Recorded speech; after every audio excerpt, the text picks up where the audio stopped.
Pour le groupe La République En Marche, Monsieur Olivier Véran pour 5 minutes.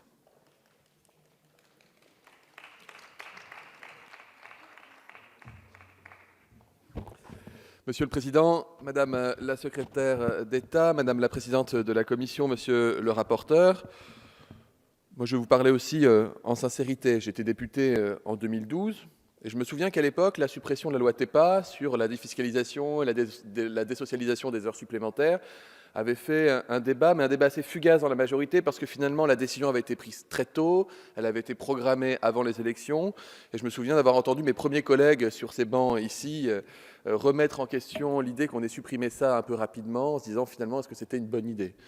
Je me souviens ensuite qu'il y a eu des interventions publiques de certains députés, certains collègues députés socialistes dans la presse, disant que ça n'avait pas été l'idée du siècle et peut-être que ça avait eu un impact sur le pouvoir d'achat d'un certain nombre de salariés, notamment des salariés des classes moyennes. Et donc c'est un débat en fait qui s'est prolongé pendant toute la durée du quinquennat, sans qu'évidemment il y ait les possibilités budgétaires de revenir sur cette décision politique.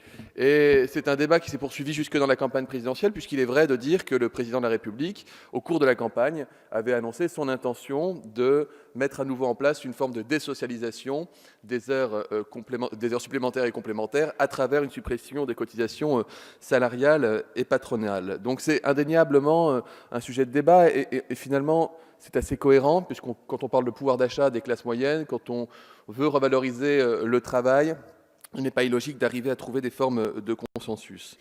Donc moi j'y suis à titre personnel favorable, mais dans le calendrier et avec la méthode qui ont été retenues et proposées par le président de la République. La méthode, c'est une désocialisation, c'est-à-dire la suppression des cotisations salariales et patronales sur les heures supplémentaires, et non pas une défiscalisation surajoutée, parce que, à titre personnel, je ne suis pas favorable à la multiplication des niches fiscales.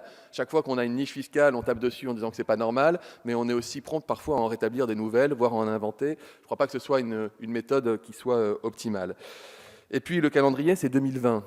Vous proposez 2019, le président de la République propose 2020. Pourquoi 2020 ?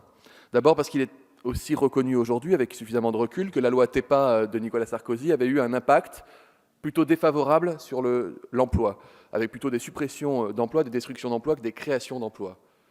Aujourd'hui, nous assistons à une reprise sur le marché de l'emploi, une reprise des créations d'emplois. La COS a publié les bons chiffres il y a 3 semaines, montrant qu'on est à plus 4% de création d'emplois sur le quatrième trimestre 2017 par rapport au quatrième trimestre 2016, c'est-à-dire une augmentation des créations d'emplois de 3,5% sur l'année, au lieu des 3,3% attendus. Ce qui était plutôt une bonne nouvelle, puisque plus vous créez d'emplois, évidemment, plus vous réduisez le chômage, donc c'est bien pour les Français, c'est aussi bien pour les caisses de l'État et les caisses de la sécurité sociale, puisqu'à mesure que les emplois sont créés, les cotisations sociales reviennent dans les caisses. Donc, c'est peut-être pas, c'est même sans doute pas, c'est assurément pas le moment d'aller mettre en place un dispositif de désocialisation des heures supplémentaires qui pourrait, par endroits, réduire cette dynamique de création d'emplois. En revanche, on peut vraiment espérer, si la dynamique se poursuit, il n'y a pas de raison de penser qu'elle ne se poursuivra pas, on peut vraiment espérer que d'ici à l'horizon 2020, les créations d'emplois auront été suffisantes pour pouvoir envisager des mesures de pouvoir d'achat supplémentaires envers les salariés. Et puis la deuxième raison en termes de calendrier, c'est sur la question du déficit et de la dette. On a été aussi élu pour réduire le déficit et la dette. La dette de la Sécu pour 2017, elle est quand même à le déficit de la Sécu pour l'année 2017, c'est 5,1 milliards d'euros. Le déficit de la Sécu pour 2018, nous l'avons voté il y a peu de temps, ce sera 2,2 milliards d'euros. Les chiffres seront peut-être meilleurs que prévu grâce à la bonne dynamique sur le marché de l'emploi, mais aller mettre en place une mesure qui pourrait alourdir le déficit de la Sécu de 4 milliards d'euros sur une seule année, c'est presque doubler le déficit de la Sécu, alors même que ça fait 20 ans que la Sécu est en déficit et que pour la première fois, nous savons que d'ici 1 à 2 ans, nous serons enfin à l'équilibre et qu'on aura supprimé ce fameux trou de la Sécu. Donc c'est sans doute pas le moment de le faire. Le sérieux budgétaire, c'est aussi de respecter nos engagements européens et c'est aussi de respecter nos engagements pris devant les Français, de réduire la dette de l'État pour pouvoir maintenir notre souveraineté et être crédible vis-à-vis de nos partenaires internationaux. Et pour autant, encore une fois, le constat de valoriser le travail, le constat d'augmenter le pouvoir d'achat des Français, nous l'avons fait et nous avons mis en place un certain nombre de mesures. Elles ont été dites tout à l'heure, mais je vais quand même en rappeler quelques-unes. La suppression de cotisations salariales de 3,15 points, elle est effective depuis le 1er janvier. La deuxième vague de diminution est prévue en octobre prochain, qui va supprimer totalement. Je vous rappelle quand même qu'avec les dispositifs que nous avons votés, un salarié au SMIC, il n'y a plus de charge. Un salarié au SMIC, il n'y a plus de charge. Je vous rappelle également que vous n'avez pas accompagné la majorité dans son intention d'augmenter le pouvoir d'achat pour plus de 20 millions de Français. C'est effectif depuis le 1er janvier de l'année 2018. Et les chiffres sont têtus. La suppression de la taxe d'habitation pour 80% des ménages. Et toutes ces mesures cumulées permettent à un salarié au SMIC d'avoir un 13e mois de revenus. C'est quelque chose qui est très bien.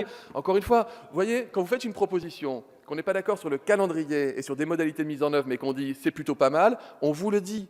Quand on a fait des propositions, qu'on a voté des textes importants pour le pouvoir d'achat des Français, vous vous êtes opposés. C'est là aussi la différence politique qu'il peut y avoir entre vous et nous.